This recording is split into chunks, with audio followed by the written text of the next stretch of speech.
कि बाबा साहब अंबेडकर केवल और केवल दलित लीडर नहीं है।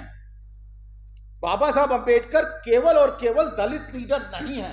बाबा साहब अंबेडकर केवल और केवल संविधान निर्माता नहीं है, बाबा साहब राष्ट्र निर्माता हैं। यह बात हमें समझनी चाहिए। 7 प्रकार के राइट्स बाबा साहब ने महिलाओं के लिए सुनिश्चित किए, जिसे हिंदू कोड बिल में भी रखा। लेकिन वो 7 क्या थे राइट्स? आई थिंक बहुत सारे फेमिनिस्ट लोग बाबा साहब द्वारा दिए गए किए गए महिलाओं के राइट्स की बात नहीं करते। केवल एक समूह के बारे में बात करना चाहता हूं, वो है महिलाएं। बाबा साहब अंबेडकर ने अपने संविधान में महिलाओं के लिए, और ये आज की बात नहीं थी कि बाबा साहब अंबेडकर महिलाओं के बारे में संविधान में सोचने की बात कर रहे थे, नहीं। बाबा साहब अंबेडकर ने बहुत पहले भारतीय महिलाओं पर अध्ययन किया, और यहां तक कि बाबा साहब अंबेडकर ने जो अध्ययन किया, साथियों, अथर्ववेद से शुरू किया। अथर्ववेद में महिलाओं के क्या अधिकार थे, ऋग्वेद में उनके क्या अधिकार थे, अष्टाध्यायी, पाणिनि, पातंजलि और बहुधायन, इन सभी पुस्तकों के अंदर महिलाओं के क्या अधिकार थे। अर्थशास्त्र, कौटिल्य का अर्थशास्त्र, उसमें भी बाबा साहब अंबेडकर ने अध्ययन करके कहा। यह नहीं कि बाबा साहब अंबेडकर सुपरफ्लुअसली काम कर रहे थे, उनका गहरा अध्ययन देखिए। एक तरफ उन्होंने बहुधायन, गृहसूत्र की बात भी करी, और दूसरी तरफ याज्ञवल्क्य की स्मृति की बात करी। और एक संघर्ष उन्होंने बाबा साहब ने दिखाया कि देखो महिलाओं की स्थिति कितनी तगड़ी थी। यह बात उन्होंने सुलभा और जनक के डायलॉग से की। एक महिला थी सुलभा, और एक जो है जनक को सभी जानते हैं, उसके बीच डायलॉग हो रहा है। और जनक कह रहे नहीं, मैं आपसे डायलॉग नहीं करना चाहता हूं। तो सुलभा ने कहा क्यों नहीं? तो बोले तुम तो महिला हो। तो बाबा साहब लिखते हैं कि उस महिला का, सुलभा का जवाब था जनक को कि हम उस सभ्यता के रहने वाले हैं जिसके अंदर जो सोल होता है उसका कोई जेंडर नहीं होता, आत्मा का कोई लिंग नहीं होता है, आत्मा होती है, इसलिए आपको हमसे डायलॉग करना पड़ेगा।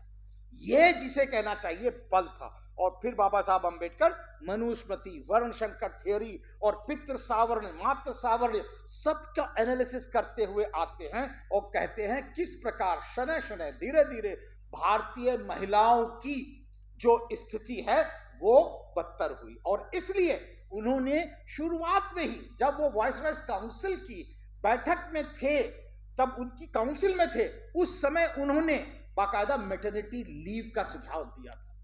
और मैटरनिटी लीव उनके लिए जिसे कहना चाहिए मेडिकल वो नहीं थी, it was not a medical leave. उन्होंने कहा नहीं, ये मॉरल लीव है। Maternity leave for women is a moral leave. नैतिकता का प्रश्न है। क्या नैतिकता? क्योंकि महिला हमारे देश की आने वाली पीढ़ी को जन्म दे रही है, इसलिए देश को कृतज्ञ होना चाहिए कि वो इस बात को कर रही है, इसलिए उसके ऊपर नतमस्तक होकर के उसको मैटरनिटी लीव देना चाहिए। साथियों, ये नहीं था, maternity leave is not a medical leave for him, it is a moral leave. इसलिए जिसे कहना चाहिए बाबा साहब ने वहां से शुरू किया। फिर उन्होंने देवदासियों के लिए आंदोलन किए और उसको छुड़ाया। और उसके बाद फिर 7 प्रकार के राइट्स बाबा साहब ने महिलाओं के लिए सुनिश्चित किए, जिसे हिंदू कोड बिल में भी रखा। लेकिन वो 7 क्या थे राइट्स? आई थिंक बहुत सारे फेमिनिस्ट लोग बाबा साहब द्वारा दिए गए किए गए महिलाओं के राइट्स की बात नहीं करते, वो नहीं बताते। इसलिए मैं कह रहा हूं कि पहला राइट जो एक पत्नी विवाह, मोनोगेमी, वो बाबा साहब की सोच है। पहले बहुपत्नी विवाह हुआ करता था, बाद में जिसे कहना चाहिए बाबा साहब ने मोनोगेमी को इंट्रोड्यूस किया। दूसरा, बाबा साहब ने हिंदू मैरिज बिल को ला करके मैरिज को, विवाह को अनुष्ठान बनाया। पहले उन्होंने कॉन्ट्रैक्ट बनाया, पहले विवाह अनुष्ठान था, 7 जन्मों का संबंध, मेरा पति मेरा देवता है, मारे या कुछ करे लेकिन मेरा पति मेरा देवता। बाबा साहब ने कहा ये नहीं चलेगा। Women should have the right to take leave. If his man is cruel, then he should leave. और उन्होंने उसको बाकायदा कहा कि no, marriage will be a contract which can be done away with. Third, Dowry Act, जो कि दहेज के खिलाफ कानून आया, ये बाबा साहब ने सोचा। इसके बाद सिविल मैरिज, अंतर जातीय विवाह, ये बाबा साहब ने सोचते। उसके बाद यहां तक कि गोद लेने में कंसेंट ऑफ द वुमेन, महिला का, पत्नी का जो कंसेंट है उसकी हामी जरूरी होनी चाहिए, यह भी बाबा साहब ने रखा।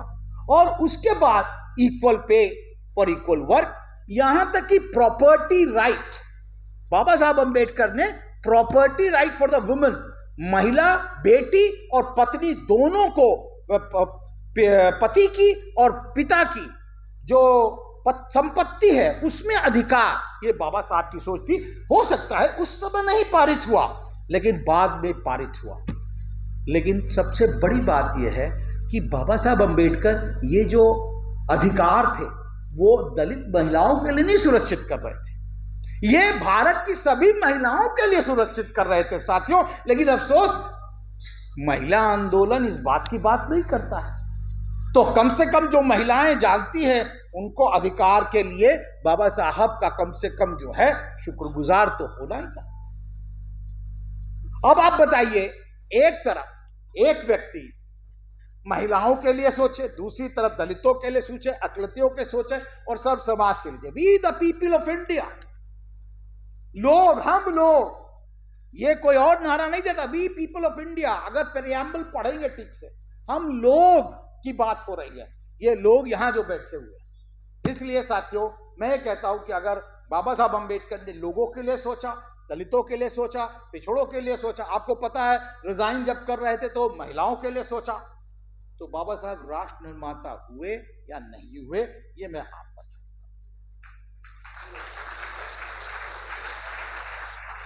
हूं। अब बाबा साहब अंबेडकर से हम सीख लेकर के क्या जा रहे हैं, इसके लिए मैं छोटी सी कहानी सुना करके अपनी बात खत्म करता हूं। एक जंगल में, ये पंचतंत्र की कहानी सभी ने सुनी होगी, एक जंगल में बहुत बड़ी आग लगी हुई थी, बहुत बड़ी आग। और दूर जो है, दूर डाल पर, दूर ऊंचे पेड़ पर एक कौवा और एक चिड़िया बैठी हुई थी। चिड़िया ची ची करती थी, कौवा कांव कांव करता था, आग देख रहा था, ची ची कांव कांव, ची ची कांव कांव। तो फिर चिड़िया ने कहा कि कुछ करा जाए, कुछ करा जाए। तो कौवे ने कहा अरे पागल है, इतनी बड़ी आग लगी है, तू बता क्या करेगी यहाँ पर। तो चिड़िया बोली कि चलो हम लोग चोंच में पानी लाते हैं और चोंच में पानी ला करके इस आग को बुझाते हैं। कौवा और कस के कांव करने लगा, अरे पागल है, तेरी चोंच कितनी छोटी है और ये आग कितनी बड़ी है, ये आग कहां बुझेगी। तो फिर चिड़िया ने सीरियसली, बहुत सीरियसली होकर कहा, ये आग चाहे कितनी बड़ी हो और मेरी चोंच चाहे जितनी छोटी हो, लेकिन जिस दिन इस आग का इतिहास लिखा जाएगा उस दिन मेरा नाम आग बुझाने वालों में होगा, आग लगाने वालों में नहीं।